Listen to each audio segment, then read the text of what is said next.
ज्योतिर्मय media house सविनय सादर करत आहे श्री अरविंद आणि श्री माताजी यांच्या तत्वज्ञानावर आधारित एक चिंतन. पूर्णयोगाचे अंतरंग. नमस्कार. आज आपण श्री अरविंद यांच्या एका महत्त्वाच्या विचारावर थोडं बोलणार आहोत. यात आपल्या रोजच्या सवयी आणि आपलं जे खरं आंतरिक अस्तित्व आहे त्यांच्यातला एक संघर्ष, एक प्रकारचा ताण उलगडून दाखवला आहे. अगदी खूप सूक्ष्म पण महत्वाचा मुद्दा आहे हा. ठीक आहे, तर मग याला जरासं उलगडून पाहूया का? म्हणजे श्री अरविंद असं का म्हणतात की आपलं लक्ष बाहेरच्या गोष्टींपेक्षा आपल्या खऱ्या आंतरिक अस्तित्वावर जास्त हवं. हा उतारा मला वाटतं आपल्याला आपल्या नेहमीच्या वागणुकीच्या त्या सवयींच्या पलीकडे जाऊन स्वतःकडे कसं बघायचं याचं काहीतरी मार्गदर्शन करतोय. बरोबर. यातली एक म्हणजे मूलभूत गोष्ट ते सांगतात ती म्हणजे आपल्या प्राणिक प्रकृतीच्या जुन्या सवयी. प्राणिक प्रकृती म्हणजे काय नेमकं?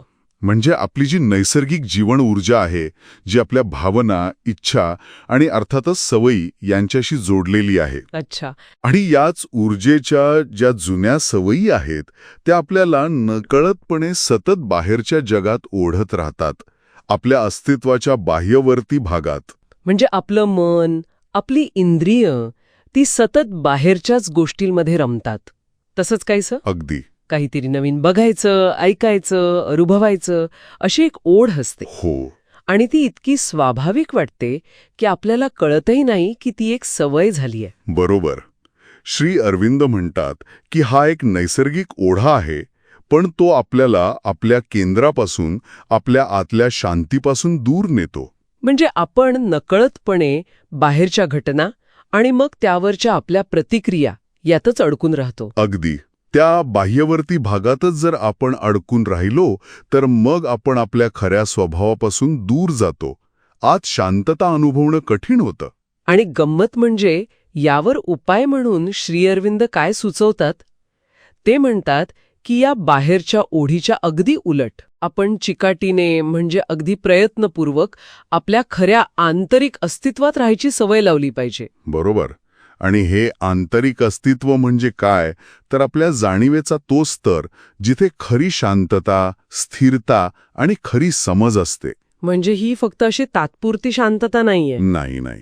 श्री अरविंद इथे एका नव्या सवयीबद्दल बोलतायत. जाणीवपूर्वक आत वळण्याची सवय, आपल्या आतल्या केंद्रात स्थिर होण्याची सवय. हा एक सातत्यपूर्ण अभ्यास आहे. आणि हो, सुरुवातीला कठीण वाटू शकतो, कारण ज्या जुन्या सवयींचा जोर खूप असतो. ते खरे. पण मग असं आतून पाहण्याचा, आत स्थिर होण्याचा नेमका फायदा काय? ते म्हणतात की यामुळे खरे विचार आणि खरी दृष्टी मिळते. हो. याचा अर्थ काय होतो? म्हणजे बाहेरून बघण्यात आणि आतून बघण्यात काय फरक आहे नक्की? खूप महत्वाचा फरक आहे.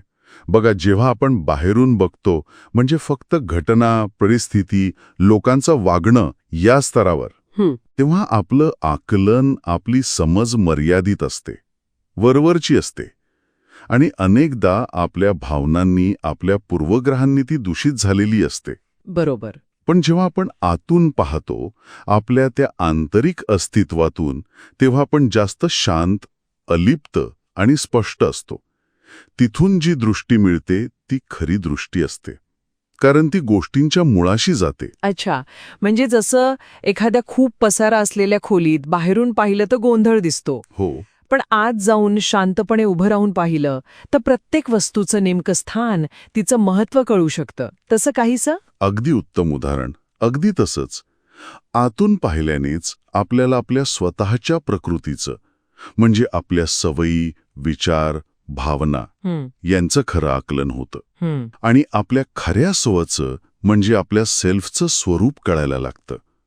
मग आपण बाहेरच्या घटनांवर किंवा दुसऱ्यांच्या मतांवर अवलंबून राहत नाही. म्हणजे आतून एक प्रकारची स्पष्टता येते. अगदी. आतून आलेली स्पष्टता आणि समज वाढते. तर मग याचा अर्थ असा होतो की खरी स्पष्टता मिळवण्यासाठी, खरा बोध आणि आत्मज्ञान मिळवण्यासाठी जाणीवपूर्वक आत वळायला हवं. हो. आणि त्या आंतरिक स्थितीत राहण्याची सवय लावणं गरजेचं आहे. फक्त बाहेरची माहिती किंवा अनुभव पुरेसे नाहीत. अगदी बरोबर. खरा बोध आणि आत्मज्ञान हे काही बाहेरच्या जगात शोधून सापडणारं नाहीये. ते आपल्या आतच आहे. हां, फक्त आपल्याला त्या जुन्या बाहेर खेचणाऱ्या सवयींच्या आकर्षणावर मात करायची आहे आणि तो आंतरिक दृष्टिकोन विकसित करायचा आहे. म्हणजे ही एक प्रकारची आंतरिक शक्ती मिळवण्याची प्रक्रिया आहे. हो, श्री अरविंदांच्या म्हणण्यानुसार ही आंतरिक शक्ती आणि स्वातंत्र्य मिळवण्याचीच प्रक्रिया आहे. खरंच खूप विचार करायला लावणारा मुद्दा आहे हा. यावर नक्कीच विचार करायला हवा असं वाटतं.